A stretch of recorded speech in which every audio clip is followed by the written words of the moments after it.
আজ আমাদের ডে 4। আগের এপিসোডটা যদি না দেখে থাকো তাহলে উপরে লিংক দিলাম, দেখে নিও। দার্জিলিংয়ে আজ আমাদের দ্বিতীয় দিন। আমাদের হোমস্টে থেকে সকালে উঠে ভিউটা জাস্ট এই রকম ছিল।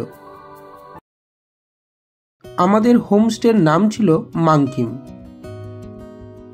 আমি এখানে আমাদের হোমস্টের রুট ম্যাপটা দিয়ে দিলাম, পজ করে দেখে নিও। আমাদের গাড়ি ভানু ভবনের কাছে নামিয়ে দিয়েছিল, সেখান থেকে 5 মিনিট সময় লাগলো আসতে। এটা হচ্ছে মাংকিমের এন্ট্রান্স, এটা হচ্ছে বারান্দা, এখান থেকে আপনি ভিউ দেখতে পাবেন। এটা হচ্ছে আমাদের রুম, এটা হচ্ছে কিচেন, এখানে আপনি ব্রেকফাস্ট বা টি বানিয়ে নিজে নিজে খেতে পারেন। এবার চলে আসি এই হোমস্টের রেন্টের ব্যাপারে। এই হোমস্টের কস্ট ছিল 650 টাকা per head without fooding.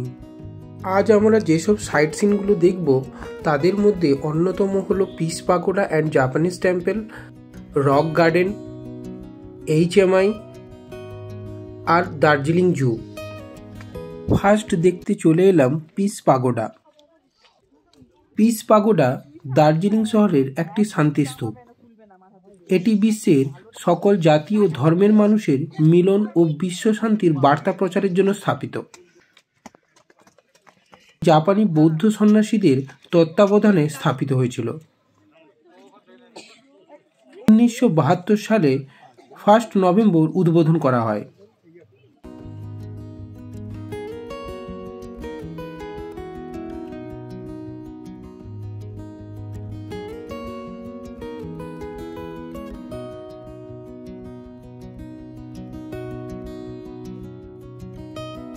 কাঞ্চনজঙ্ঘার view খুব ভালো করে দেখতে পাওয়া যায়, মনে হচ্ছিল খুব কাছেই আছে এই কাঞ্চনজঙ্ঘা।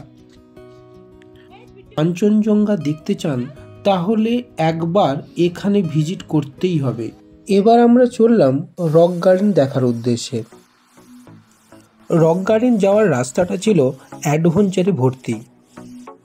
এত চড়াই উতরাই রাস্তা আগে কখনো দেখিনি। এটি একটি অন্যতম পর্যটন আকর্ষণ।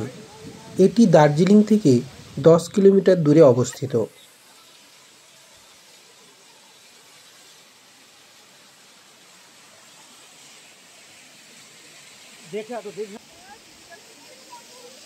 পাহাড় কেটে কেটে এই রক গার্ডেনটা তৈরি করা হয়েছে।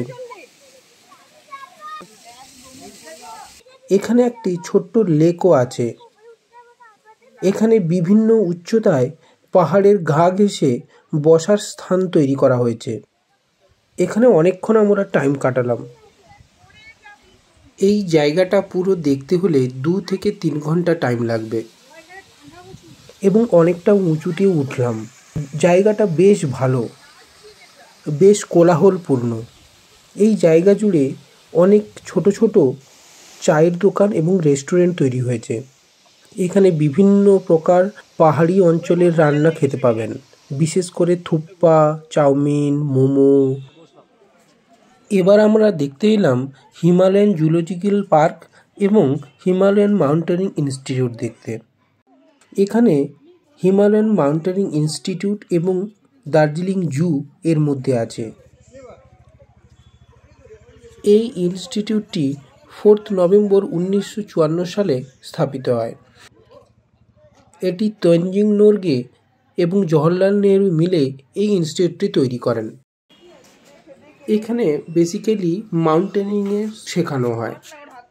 এছাড়া তেনজিং নোরগের সম্বন্ধে অনেক তথ্য এখানে পাবেন। তারপর আমরা জুতে প্রবেশ করলাম মূলত পান্ডা দেখার জন্য। প্রথমেই বাঘ মামা আমাদের দেখা দিয়ে মন খুশি করে দিল।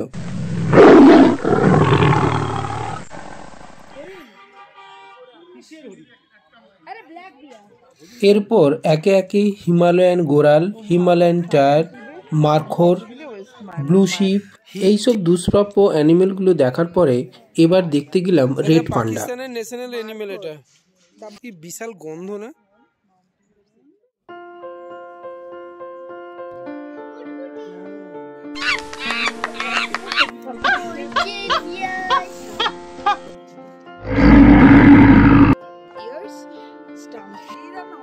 অবশেষে আমরা দেখতে পেলাম রেড পান্ডাকে। এই একটি মাত্র রেড পান্ডাই এই চিড়িয়াখানাতে উপস্থিত ছিলেন। আর এই পান্ডাবাবুকে দেখার জন্য সবাই খুব ভিড় করেছিল।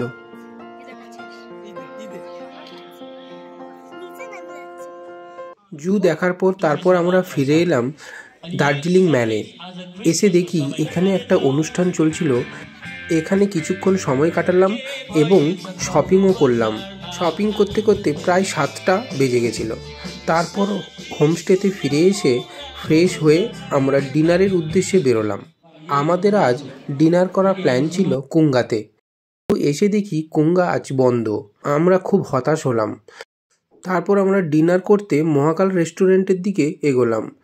মহাকাল রেস্টুরেন্ট খুবই কম সময়ে খুব নাম করে ফেলেছে বাঙালি খাবারের জন্য। তারপর এসে আমরা যথারীতি প্রচুর খাবার অর্ডার করলাম। তার মধ্যে ছিল 3টে জায়েন্ট থালি, তাতে অনেক রকমের খাবার ছিল। নান ছিল, রাইস ছিল, রুটি ছিল। তা বাদে যে যার মতো করে যা যা খেতে ইচ্ছে করলো অর্ডার করলাম।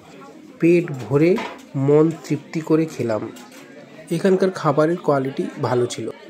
ভিডিওটি ভালো লাগলে লাইক, কমেন্ট অ্যান্ড শেয়ার করে দেবেন। আজকের মতো tata, bye bye, stay tuned.